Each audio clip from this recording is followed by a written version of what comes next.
आज शनि प्रदोष जीवन को सुख देने वाली, संतान समृद्धि वैभव देने वाली। निवेदन है आपसे,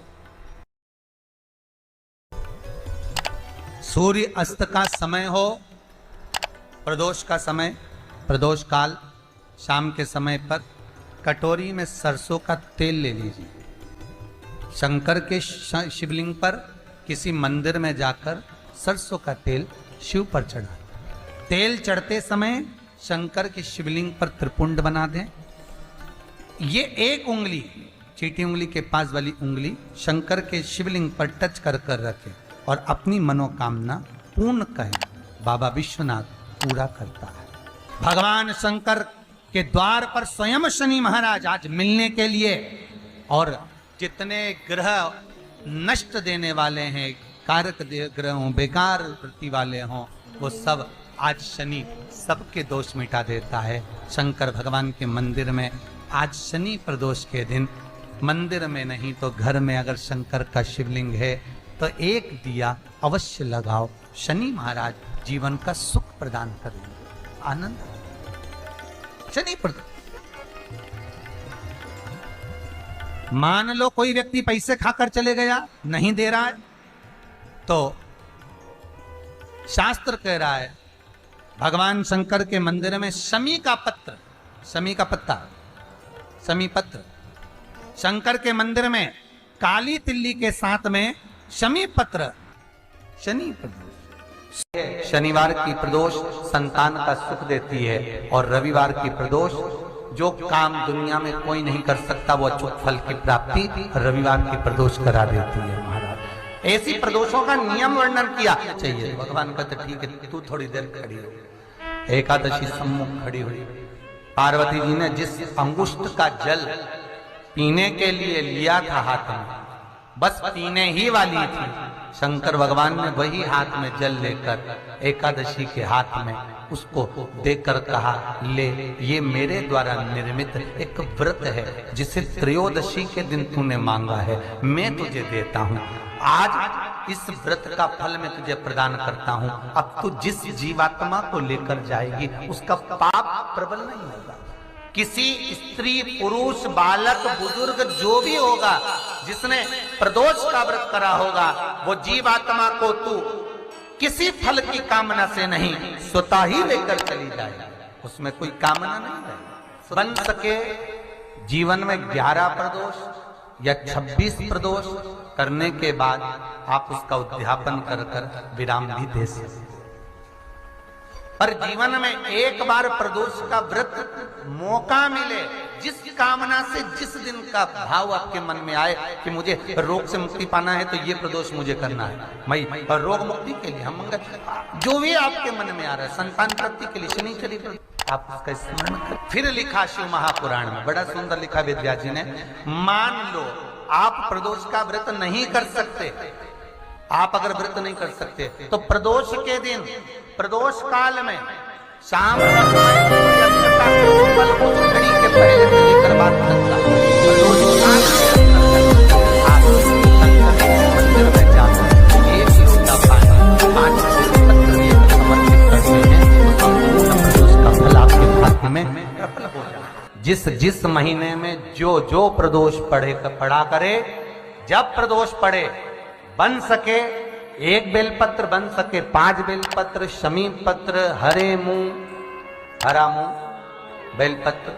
एक कलश के अंदर थोड़ा सा पानी लेकर 1 बेलपत्र, हरा मूंग, शमी पत्र डालकर और उसमें थोड़ा सा गुड़ डालकर भगवान शिव का स्मरण कर कर प्रदोष काल में, मान लो कोई काम आपका बहुत जरूरी है, बहुत दिनों से अब थक गए हैं, नहीं हो रहा, कर्जा बढ़ रहा है, धन नहीं आ रहा, व्यापार नहीं चढ़ रहा, या कोई समस्या बहुत प्रबल है, कोई एग्जाम में बैठ रहे हो नहीं हो रहा, परीक्षा भी दे दी है, रिजल्ट आने ही वाला है, तो भी प्रदोष काल में, प्रदोष के समय वो जल, मूंग, शमी पत्र और बेलपत्र और गुड़ का शंकर के शिवलिंग को समर्पित करना प्रारंभ कर दो। 2 या 3 प्रदोष करोगे, बाबा आपकी मनोकामना शीघ्र पूर्ण कर देगा। 2 या 3 करो। बाबा करेगा। प्रदोष व्रत करने वाले को भोजन नहीं करना चाहिए, ध्यान दीजिए। फलाहार करो, उसमें भी नमक का सेवन मत करो। प्रदोष व्रत में नमक का सेवन वर्जित होता है। कारण, क्या कारण होता है? उसका एक कारण माना गया, नमक की वर्जितता। जिस समय पर एक नगर में एक ब्राह्मणी रहती थी, बहुत भाव से सुनिएगा, प्रदोष व्रत, नमक को त्यागने का भाव। प्रदोष व्रत की किताब में भी मिल जाएगा आपको, आप पढ़ेंगे तो सुना होगा आपने। एक ब्राह्मणी रहती थी एक नगर में, उसका पति नहीं था। छोटा सा बालक एक साथ में रहता, छोटा सा बालक।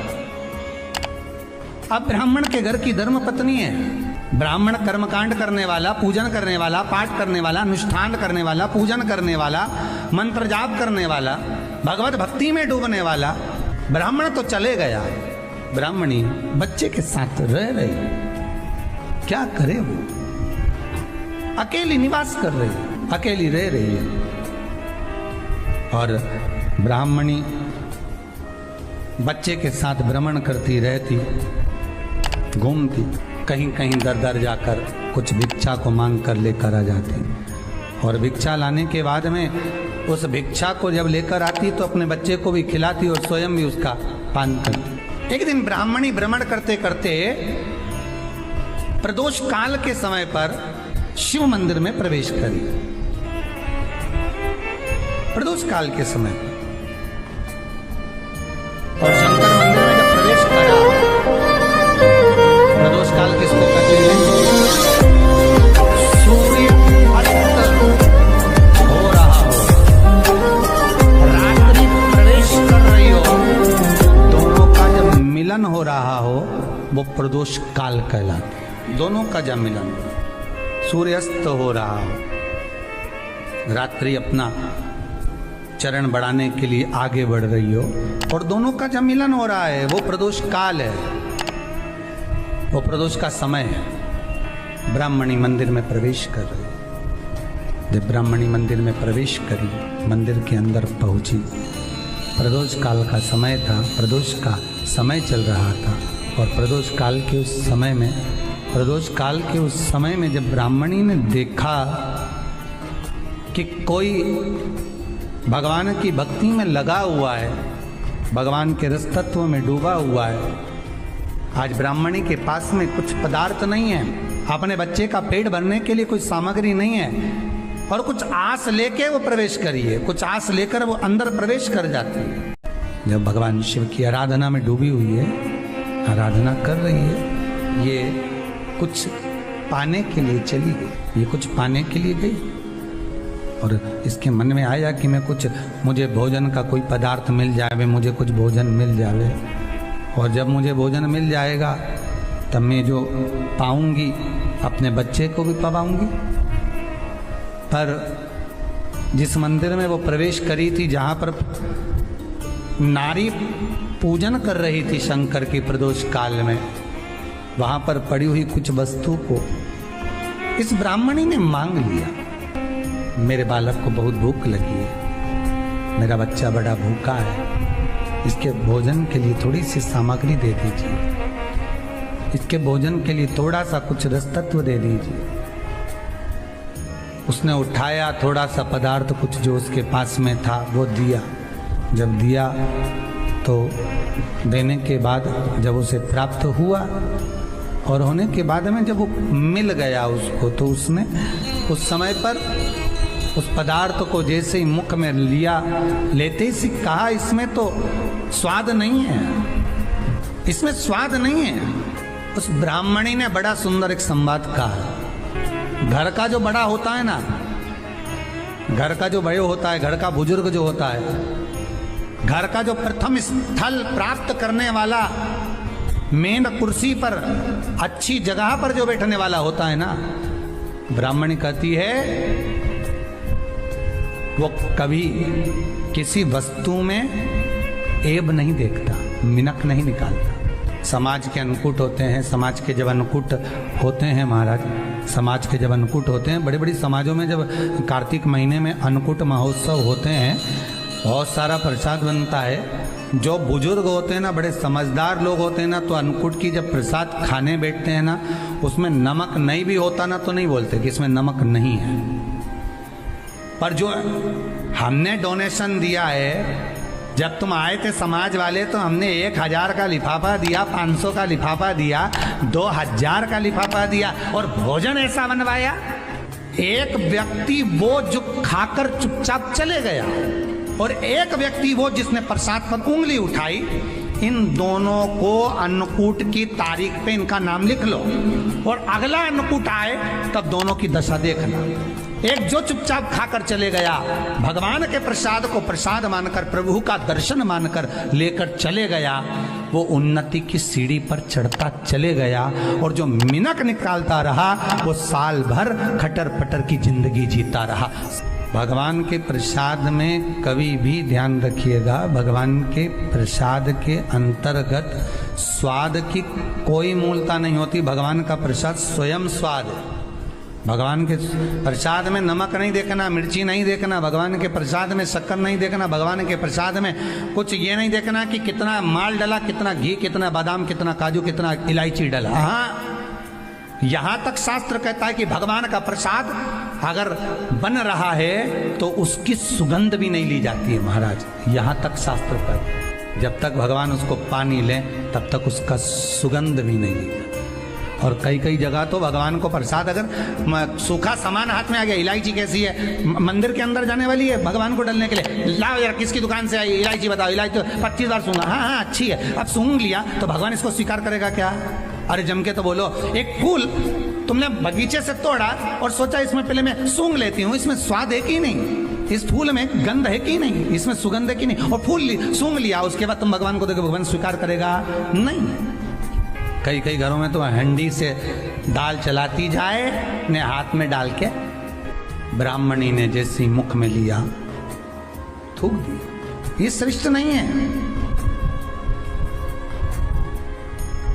जो ऋषि की पत्नी अंदर पूजन कर रही थी प्रदोष काल में, उसने कह दिया, आपका चेहरा बता रहा है कि आप ब्राह्मण की धर्म पत्नी, पर आज आप दर दर जाकर अगर भिक्षा मांग रही हो, दर दर जाकर अगर भीख मांग रही हो, दर दर जाकर भिक्षा को मांग रही हो, तो इसमें आपके पति का दोष नहीं है, दोष आपका है। क्योंकि आप भगवान के प्रसाद में भी जो स्वाद देखी थी ना, ये आपका एक जन्म का नहीं है, ये ना जाने कितने जन्म का है। ब्राह्मणी के मस्तिष्क में बैठ गया, ब्राह्मणी के उस पुकाना वो बक्कल में नहीं अक्कल में बैठ गया कि ये स्वाद नहीं देखना। इसलिए प्रदोष व्रत के अंतर्गत ब्राह्मणी ने उस दिन से विचार कर लिया कि जैसे आप पूजन कर रही हो, जैसे आप अर्चना कर रही हो, जैसे आप आराधना कर रही हो, ऐसी आराधना, ऐसी पूजन, ऐसी भक्ति मैं भी करूंगी, ऐसी आराधना मैं भी करूंगी। अब मैं